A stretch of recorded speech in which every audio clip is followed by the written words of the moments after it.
J'ai fondé Biomotors il y a 15 ans avec cette conviction qu'on pouvait utiliser autre chose que les carburants fossiles. Rappelons-le, c'est pas renouvelable et c'est un défi majeur aujourd'hui, je pense que l'actualité nous le révèle, de pouvoir être indépendant énergétiquement et surtout pouvoir défendre ici, c'est le cas, les fonds marins et l'écosystème marin.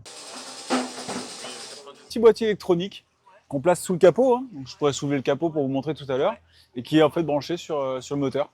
Au niveau coût, il faut compter avec l'installation environ 800 €. Les premiers boîtiers qu'on a installés il y a 15 ans, finalement, sont pour la plupart encore en place. Il n'y a pas d'usure particulière sur les boîtiers. Et on a développé une gamme qui s'appelle la gamme Biomarine. Et cette gamme est spécifiquement développée pour des produits qui sont étanches pour l'air marin. Parce qu'on a l'eau salée, on a beaucoup de contraintes qu'on n'a pas en voiture.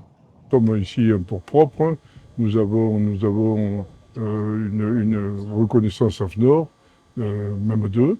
Et donc nous tenons spécialement à ce que le port soit comme aujourd'hui, comme vous voyez ces eaux claires, ces eaux propres. Et bien, il faut que nous continuions dans ce sens. Il faut donc améliorer notre environnement par sa protection. Et la protection, ça passe par le bioéthanol. Ça a été un véritable soutien de la part du port et en partenariat avec la commune, bien entendu, de pouvoir mettre en place cette station qui était quand même une première européenne. Donc si personne ne l'avait fait avant, c'est bien que l'enjeu était pas des moindres. Beaucoup d'usagers ont décidé d'employer le bioéthanol, et notamment au niveau des jet skis, ce qui est quand même quelque chose aussi de très très important parce qu'il y a une grosse consommation de carburant, et cette consommation, si elle se fait par l'intermédiaire du bioéthanol, eh bien ça va permettre et aux eaux du port et aux eaux de mer, bien entendu, de rester un peu plus propres. Ça, c'est capital pour nous. L'environnement devient très important dans notre vie actuelle, donc c'était un enjeu, pour nous c'était vraiment une priorité de pouvoir continuer à exercer nos activités et être très soucieux sur l'impact que cela crée en fait sur l'environnement. Le bioéthanol nous a semblé, d'après les données, très intéressant vu que effectivement, grâce à cela, on va pouvoir diminuer les émissions de CO2 de nos parcs qui ne sont pas négligeables. C'est à peu près entre 30 et 50% de moins des émissions. Donc, sur une saison complète, comme je disais, on peut consommer jusqu'à 80 000 litres de carburant, les deux structures réunies.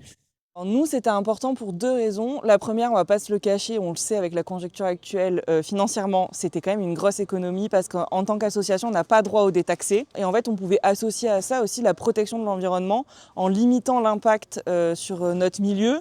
On a quand même des sorties qui sont fréquentes. Donc en fait, il y a tout le côté écologique derrière qui nous permet de se dire que en fait, on fait tout pour que notre zone elle aille de mieux en mieux, quoi. On est à 2,25 € le litre sur un port pour du samplon 95 et on est à 79 centimes seulement le bioéthanol, donc c'est plus de 100 € d'économie par plein.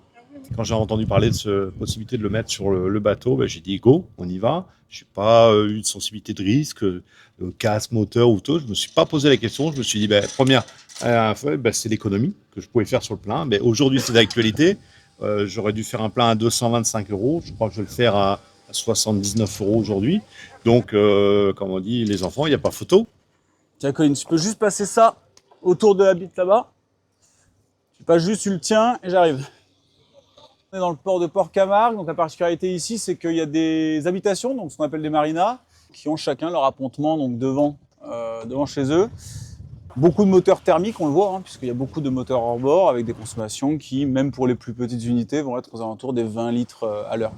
Les objectifs, ils sont entre 2030 et 2050. C'est là où on devra passer de progressivement, on va dire, un tout éthanol, parce que contrairement à la voiture, je le redis, l'électrification, elle sera très compliquée. Est-ce que vous imaginez chaque bateau qui aurait une borne de recharge devant son appontement ?